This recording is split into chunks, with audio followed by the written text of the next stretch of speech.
এখানে বিতর্কের কোনো অবকাশ নেই। কারণ আজান যখন চালু হয়েছে মদিনাতে মুসলমানদের প্রথম মসজিদ, তখন কি মাইক্রোফোন ছিল? বিচার পেতে হলে টাকা থাকতে, একই বিচার ব্যবস্থা আছে। কিন্তু যাদের কাছে পয়সা নাই, যারা ভালো উকিল দিতে পারে না, তাদের বিচার পায় অসম্ভব। কিন্তু যাদের কাছে কোটি কোটি টাকা আছে, তারা একসঙ্গে অনেকগুলো দামি উকিল ভাড়া করতে পারে। কোর্টের রায়টা সাধারণত তাদের পক্ষেই যায়, ব্যতিক্রম খুব কম। আমি যতটা জানি সব কেসে তো রক্ষা কবচ ছিল না। তো কোনো একটা কেসে প্রমাণ জোগাড় করে তাকে তো পুলিশ বা অন্য তদন্তকারী সংস্থা তারা গ্রেপ্তার করেন। একটা মামলা করে তদন্ত করতে কতদিন লাগে? তো এইটাতে তদন্ত করে চার্জশিট দিতে কোর্টে পুলিশ কেন হাজির করতে পারলো না? নিজস্ব অভিষেক ব্যানার্জি যে সংগঠনের নেতা, সেই সংগঠনের নেতা, এবং কার বিরুদ্ধে অপরাধের যেমন তদন্ত শুরু হলো তাকে আর পাওয়া গেল না। ট্রেনের সাধারণ কামরায় তারা যেতে পারত, কিন্তু কিছু লোকের হাতে এত বেশি টাকা যে তারা নিজস্ব বিমানও যাতায়াত করতে পারে। দেখুন, লোকেরা কিন্তু এদেরকে ক্ষমতায় এনেছে তৃণমূলের দুর্নীতিতে বিরক্ত হয়ে, এবং দুর্নীতিটা যদি দূর, এরা যদি দুর্নীতি মুক্তভাবে কাজ করতে না করে, তাহলে কিন্তু এদের দশা তৃণমূলের নেতাদের মতো হবে। কাজী নজরুল ইসলামের নাম শুনেছেন? শুনেছেন? তো তিনি ব্রিটিশ সরকারের বিরুদ্ধে লিখেছিলেন আনন্দময়ীর আগমনে কবিতাটা। তার জন্য তা কি হয়েছিল? জেলে যেতে হয়েছিল তো। আর বঙ্কিমচন্দ্র ইংরেজদের দেশ থেকে তাড়াতে চাইলেন, তার জন্য তাকে রায় বাহাদুর দেওয়া হলো, এবং companion of the most eminent order of Indian empire দেওয়া। ফুট হয়ে যাওয়ার পরে যাদের নাম তালিকায় আসছে, তাদের নাম বাদ যাওয়া, অর্থাৎ ভোটে প্রার্থী হতে না পারা বা ভোট দিতে না পারাটা অন্যায় হয়েছে। ইলেকশন কমিশনকে এই অধিকার সংবিধান দেয়নি। স্যার, আজকের সবচেয়ে বড় খবর অভিষেক বন্দ্যোপাধ্যায়কে স্যার 3 সপ্তাহের জন্য যে স্যার বিদেশ ভ্রমণ যাত্রার পারমিশন দেওয়া হয়েছে চোখের জন্য, চোখ সংক্রান্ত চিকিৎসার জন্য, সেখানে স্যার রাজকীয়ভাবে তিনি যাচ্ছেন। 20-25টা সুটকেস পাওয়া যাচ্ছে, তার ভাই সঙ্গে যাচ্ছেন, তিনি প্রাইভেট জেটে করে দিল্লি অবধি পৌঁছালেন। এদিকে আবার 16টা যে মামলা চলছে স্যার, তার মধ্যে 3টে মামলা 31শে অগস্ট অবধি রক্ষা কবচও দেওয়া হচ্ছে। স্যার, একটা জনগণের প্রশ্ন, জনগণ এই খবরগুলো যখন পাচ্ছে, শুনতে পাচ্ছে, তারা কিভাবে ব্যাপারটা নেবে বলে মনে করছেন? একটা বিচার ব্যবস্থার উপর সবারই ভরসা থাকে স্যার। দেখুন, আমাদের দেশে বিচার পেতে হলে টাকা থাকতে। প্রথম কথা যেটি দেখুন, অভিষেক ব্যানার্জি কলকাতা হাইকোর্ট থেকে সুপ্রিম কোর্টে যান, সুপ্রিম কোর্ট থেকে আবার হাইকোর্ট ফিরিয়ে দেয়। হাইকোর্টের রায়ে সন্তুষ্ট না হয়ে, এবং খুব অযৌক্তিক রায়ও ছিল না যে তিনি এসএসকে মাস পাঠিয়ে যাবে, সে ডাক্তারবাবু দেখি যেরকম রিপোর্ট দেখেছে, তিনি সেটা সন্তুষ্ট না হয়ে সুপ্রিম কোর্টে গেলেন, এবং সুপ্রিম কোর্ট তাকে বাইরে যাওয়ার অনুমতি দিয়েছে। দেশের কোনো সাধারণ যার কাছে বহু কোটি টাকা নাই, তার পক্ষে এই বারবার হাইকোর্টে সুপ্রিম কোর্টে গিয়ে মামলা লড়া এবং খুব ব্যয়সাধ্য উকিলরা সম্ভব একটা দিক। অন্য দিক হচ্ছে যে সুপ্রিম কোর্ট তার বিরুদ্ধে মামলা হয়েছে, কিন্তু এখনো আদালত তাকে দোষী সাব্যস্ত করে। অতএব তিনি যখন চিকিৎসা করাতে চাইছেন, শুধু চিকিৎসা করানো নয়, আপনাদের যদি খেয়াল থাকে মানেকা গান্ধী কেস, বিদেশ যাত্রা, সেখানে এটা বলা চলে যে এটাও একটা মৌলিক অধিকার। অতএব আপনাকে এটাও ভাবতে হবে যে আমি বিদেশে যাবো, এটা মৌলিক অধিকার, তাহলে সেটা লঙ্ঘন কারণ থাকবে। যেমন ধরুন, আমি যতটা জানি সব কেসে তো রক্ষা কবচ ছিল না। তো কোনো একটা কেসে প্রমাণ জোগাড় করে তাকে তো পুলিশ বা অন্য তদন্তকারী সংস্থা তারা গ্রেপ্তার করেন। দ্বিতীয়ত কারোর যে কিছু কেস আছে যেগুলো খুব বেশি তদন্তের দরকার নেই, যেমন আমি বলছি যে তার বেআইনি বাড়ি ভাঙা ব্যাপারে এখানে মন্তব্য করেছেন যে ফুটেজে যাদের দেখা গেছে কথা এছাড়া হবে, বা তৃণমূল আবার ক্ষমতা এলে একটা বিজেপি পার্টি হয়েছে, তাহলে এটাকে অপরাধ। তো এইটা তদন্ত করতে কতদিন লাগে? এইটা মামলা করে তদন্ত করতে কতদিন লাগে? তো এইটাতে তদন্ত করে চার্জশিট দিতে কোর্টে পুলিশ কেন হাজির করতে পারলো না? এগুলো তো যারা জজ সাহেব আছেন তাদের মনে প্রশ্ন আসবে। তো এটা যে প্রথম কথা তা না, এর আগেও তিনি বলেছেন যে যখন মমতা ব্যানার্জির ইন্ডিয়া আলায় সরকার তখন ঘরে ঢোকে না। এটা তো অপরাধ। এই তদন্ত করতে দেখুন ওনার অন্য মামলায় হলে উনার কণ্ঠস্বরের লেভেলে তো পাওয়া গিয়েছে। এই যে কণ্ঠস্বরটা কার, এটা ম্যাচিং করে দিয়ে তাদের তো বিচারটা শুরু করানো যেত।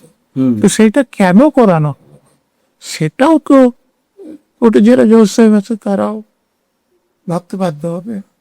ওতে দুটো দিকই আছে। স্যার, সাধারণ জনগণের মনে প্রশ্ন আসতেই পারে, কারণ আমরা ভারতবর্ষের যা ইতিহাস বা যা আমরা দেখে আসছি, সেখানে নীরব মোদীর মতো কিছু মানুষ অনেকেই রয়েছেন। এই মুহূর্তে আমার নীরব মোদীর নামটাই মনে পড়লো। তারা যেরকম বিদেশে চলে গিয়েছেন আর ফিরে আসেননি, তাদের এগেনস্টেও কিন্তু প্রচুর টাকার তছরুপি দুর্নীতির একটা বিষয় রয়েছে। আপনি কি মনে করছেন যে এই যে উনি 3 সপ্তাহের জন্য যে বিদেশে গেলেন, অভিষেক বন্দ্যোপাধ্যায়, উনি কি ফিরে আসবেন? দেখো, কিন্তু সব থেকে ভালো উদাহরণ হতো মেঘা নদীর দিক থেকে বিনয় মিশ্র। বিনয় মিশ্র অভিষেক ব্যানার্জির যে সংগঠনের নেতা, সেই সংগঠনের নেতা, এবং কার বিরুদ্ধে অপরাধের যেমন তদন্ত শুরু হলো তাকে আর পাওয়া গেল না। এখন যেটা খোঁজ পাওয়া যাচ্ছে যে বানাওতু দ্বীপ রাষ্ট্রে তিনি এখন আছে, তাকে যেটা আনা যায় তার জন্য এরকম চেষ্টা চলছে। আনা যাচ্ছে। তো এটা তো আছে আমাদের গণতান্ত্রিক দেশে, এটা সুবিধা অসুবিধা দুটোই আছে। এখানে আপনি হঠাৎ করে আইন ভেঙে কোনো সাজাটা ওটা দিতে পারলেন তো, ওতে তারা আইনের সুযোগটা বেশি করে নেয়, বিশেষ করে যাদের কাছে অনেক ক্ষতি থাকে। এই যেমন অভিষেক ব্যানার্জি কত বলছো, তো আপনি যেটা বলছেন যে উনি যে দিল্লি গিয়েছেন সেটা নিজস্ব বিমান, চার্টার বিমান। ফের আগে যখন দিল্লি গিয়েছিল তখন চার্টার বিমানে গিয়েছে, চার্টার বিমানে এসছে। আপনি বলুন যে আমাদের দেশে পতাবকে চার্টার বিমান না, এমনি নর্মাল কাইকে টিকিট কেটে যাওয়ার মতো সামর্থ্য আছে। ট্রেনের সাধারণ কামরায় তারা যেতে বাধ্য, কিন্তু কিছু লোকের হাতে এত বেশি টাকা যে তারা নিজস্ব বিমানও যাতায়াত করতে পারে। এটা আমাদের দেশের যে ধনতান্ত্রিক বৈষম্য, সেটা জমি সমান। মানে আমাদের দেশে যে ধনতান্ত্রিক বৈষম্য আছে, সব থেকে ধনতান্ত্রিক দেশ আমেরিকা, যেটা পরিচিত সব থেকে ধনতান্ত্রিক দেশ, সেখানেও গরিব এবং বড় লোকের মধ্যে বৈষম্যটা এত বেশি। তার মানে কি স্যার, মানে উচ্চবিত্ত মানুষদের হাতে, যাদের হাতে পয়সা রয়েছে, তাদের ক্ষেত্রে বিচার ব্যবস্থা একরকম, আর যারা সাধারণ দরিদ্র মানুষ, সাধারণ নিম্ন মধ্যবিত্ত মানুষ, তাদের ক্ষেত্রে কি বিচার ব্যবস্থা আরেক রকম? এটা কি তৈরি হয়েছে? বিচার ব্যবস্থা আরেক রকম না, একই বিচার ব্যবস্থা আছে, কিন্তু যাদের কাছে পয়সা নাই, যারা ভালো উকিল দিতে পারে না, তাদের বিচার পাওয়াই অসম্ভব। কিন্তু যাদের কাছে কোটি কোটি টাকা আছে, তারা একসঙ্গে অনেকগুলো দামি উকিল ভাড়া করতে পারে। ওদের রায়টা সাধারণত তাদের পক্ষে যায়, ব্যতিক্রম খুব কম। স্যার, এতগুলো দুর্নীতি বিগত সরকারের এগেনস্টে উঠে আসছে, রক্ত এবং প্লাজমা এই বিষয়টিও মানে 100 কোটি টাকার দুর্নীতির একটা খবর শোনা যাচ্ছে। আপনি কি মনে করেন আমাদের এই যে নতুন সরকার, বিজেপি সরকার, কতটা দুর্নীতি মুক্তভাবে কাজ করতে পারবে? দেখুন, লোকেরা কিন্তু এদেরকে ক্ষমতায় এনেছে তৃণমূলের দুর্নীতিকে বিরক্ত হয়ে, এবং এই দুর্নীতিটা যদি দূর, এরা যদি দুর্নীতি মুক্তভাবে কাজ করতে না করে, তাহলে কিন্তু এদের দশা তৃণমূলের নেতাদের মতো হবে। অতএব এরা হয় দুর্নীতি মুক্তভাবে কাজ করতে বাধ্য হবে, না রকম স্যার, বন্দে মাতারাম নিয়ে একটা নতুন বিতর্ক তৈরি হচ্ছে। বন্দে মাতারামকে ন্যাশনাল অ্যান্থেমের সমতুল্য করার যে প্রচেষ্টা সরকারি পক্ষ বলছেন, এবং এবছর বন্দে মাতারামের 150তম বর্ষ, বিষয়টি নিয়ে কি বলবেন? দেখুন, অনেক কিছু বলা আছে। বন্দে মাতারাম যে ন্যাশনাল অ্যান্থেম জনগণ সময় যে ইকুয়ালি রেসপেক্টেড হবে, সেটা যে অর্ডার আছে, সেখানে পরিষ্কার বলা আছে। আপনি যদি দেখতে চান, আমাদের তো বই আছে। অতএব সমান সম্মান ইতিমধ্যেই আছে, এবং জানেন যেটা বঙ্কিমচন্দ্রের লেখা। আপনারা কাজী নজরুল ইসলামের নাম শুনেছেন? শুনেন? তো তিনি ব্রিটিশ সরকারের বিরুদ্ধে লিখেছিলেন আনন্দময়ীর আগমনে কবিতাটা না। তার জন্য তার কি হয়েছিল?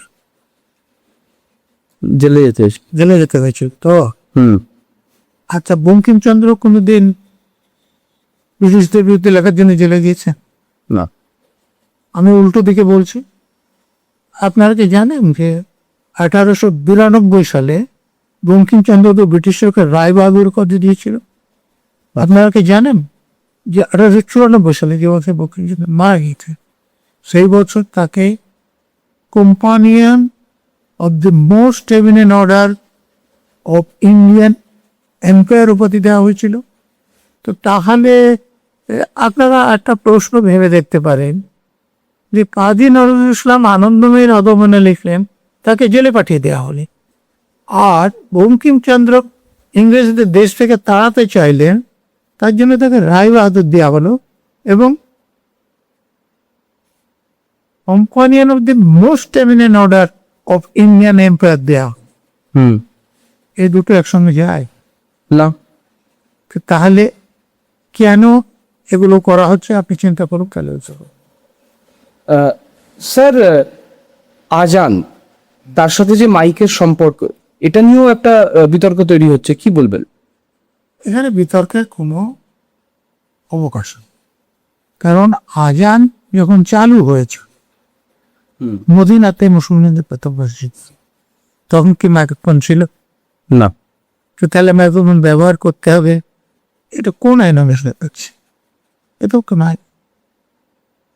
এটা নিয়ে কোনো বিতর্ক হওয়াই উচিত না। যদি শব্দ নিয়ন্ত্রণের জন্য দরকার হয়, মন্দিরের কীর্তন বা ঘণ্টাধ্বনির যেমন শব্দবিধি মেনে চলা উচিত, মসজিদের আজানেরও শব্দবিধি মেনে চলা উচিত। স্যার, কিভাবে দেখছেন এই সময়টা, এই সময় যে এত, বিশেষ করে মানে আজকে সিদ্দিকুল্লাহ চৌধুরী মহাশয় একটি মিছিল বার করেছেন সেন্সাস এবং হচ্ছে ওই মাইকের যে আজান, এই বিষয়গুলো নিয়ে, এবং এই জায়গা থেকে স্যার এই প্রশ্নটা রাখতেই চাইবো। অধীর রঞ্জন চৌধুরী মহাশয় বলছেন যে প্রায় 27 লক্ষ নাম বাদ গেছে এসআইআর প্রক্রিয়ায়। তো সেই 27 লক্ষ মানুষের কি হবে? দেখুন, এখানে দুটো ব্যাপার আছে। যাদের নাম বাদ গিয়েছে, তাদের মধ্যে যারা আপিল করেছেন, ভোটের আগে যাদের মীমাংসা হয়েছে, তাদের মধ্যে অন্তত আমি একজনের নাম জানি, তিনি ভোটে দাঁড়িয়েছিলেন এবং ভোটে জিতেছে। আচ্ছা, ঠিক আছে। তাহলে ভোট হয়ে যাওয়ার পরে যাদের নাম তালিকায় আসছে, তাদের নাম বাদ যাওয়া, অর্থাৎ ভোটে প্রার্থী হতে না পারা বা ভোট দিতে না পারাটা অন্যায় হয়েছে। ইলেকশন কমিশনকে এই অধিকার সংবিধান দেয়নি। সুপ্রিম কোর্টের জজ সাহেবরাও একটা রায় দিয়েছেন এই রায় দেওয়ার দরকার ছিল বলে আমি ব্যক্তিগতভাবে মনে করি না। সুপ্রিম কোর্টের রায় ঢাল করে ইলেকশন কমিশন কিছু লোকের নাম মানে বৈধ ভোটারকে বাদ দিয়ে ইলেকশন করছেন, এটা দেশের আইন সম্মত। স্যার, আমার শেষ প্রশ্ন ভারতবাসীর উদ্দেশ্যে, পশ্চিমবঙ্গের মানুষের উদ্দেশ্যে কি বলবেন? এই যে এত দুর্নীতি হচ্ছে, এই যে সিদ্দিকুল্লাহ চৌধুরী আজকে মিছিলে নেমেছেন, একটা ধর্মীয় উস্কানি, কোথাও গিয়ে আমরা ধর্মীয় মেরুকরণের যে জায়গাটা প্রকট হচ্ছে সেটা কি আগামী দিনে আরো প্রকট হতে পারে, নাকি আমরা সুস্থ সবলভাবে শান্তিতে থাকতে পারবো? এখানকার মানুষ, আপনি বোধহয় জানেন যে এই ব্যাপারটা নিয়ে আমার খুব চিন্তা ছিল এক সময়, কারণ আমি সেই ছোটবেলা মানুষ হয়েছি, তখন হিন্দু মুসলমান নামে জিনিস দেখি। কারণ আমি নাম করে দিচ্ছি যে আনন্দ কাকা বা গোপাল দাদু কোনো আমার বাবার প্রতি করবে বা আমার বাবা তাদের প্রতি করবে, এটা আমাদের স্বপ্নেরও বাইরে ছিল। কিন্তু পরবর্তীকালে কেন এটা হলো সেটা নিয়ে আমি খোঁজ খবর নিতে শুরু করলাম। একটা সময় এসে মনে হলো যে আমি দুস্থ কেটেছি, তো সেইটাই আমি লিখেছিলাম বাংলা হিন্দু মুসলমান সম্পর্ক বলে, যার জন্য আমাকে প্রথম সাহিত্য পুরস্কার আনন্দ পুরস্কার দেওয়া হয় 95। তো সেখানে আমি এই ব্যাপারটা একদম মুসলমানের আসার আগে থেকে 90 দশক পর্যন্ত পুরোটা আলোচনা করেছি। আমাদের দেশের সাধারণ মানুষ অন্য ধর্মের লোকের সঙ্গে তাদের যে ফারাক আছে সেটা তারা বোঝে, কিন্তু তার জন্য তাদের ক্ষতি করতে হবে এরকম ভাবে না। এই যে অন্য ধর্মের লোকের ক্ষতি করতে হবে, সেটা কিন্তু ওই সাম্প্রদায়িক যে সংগঠন আছে সেটা যে ধর্মেরই তারা সৃষ্টি করছে। আমার ধারণা এখানকার যারা লোক আছেন হিন্দুদের মধ্যে সেকুলার লোকের সংখ্যা মুসলমানদের ক্ষেত্রে বেশি, না হলে এখানে অন্য ধর্মের লোকেরা সেকুলার ভাবে এতদিন বসবাস করতে পারত না। তো আমি আশা করবো যে সাধারণ মানুষ এখান থেকে সাম্প্রদায়িক সম্পত্তি আছে সেটা রক্ষা করবে। সাম্প্রদায়িক সংগঠনগুলো যতই চেষ্টা করুক, খানিকটা খারাপ হবে না বলছি না, কিন্তু সাধারণ মানুষ সেটা করে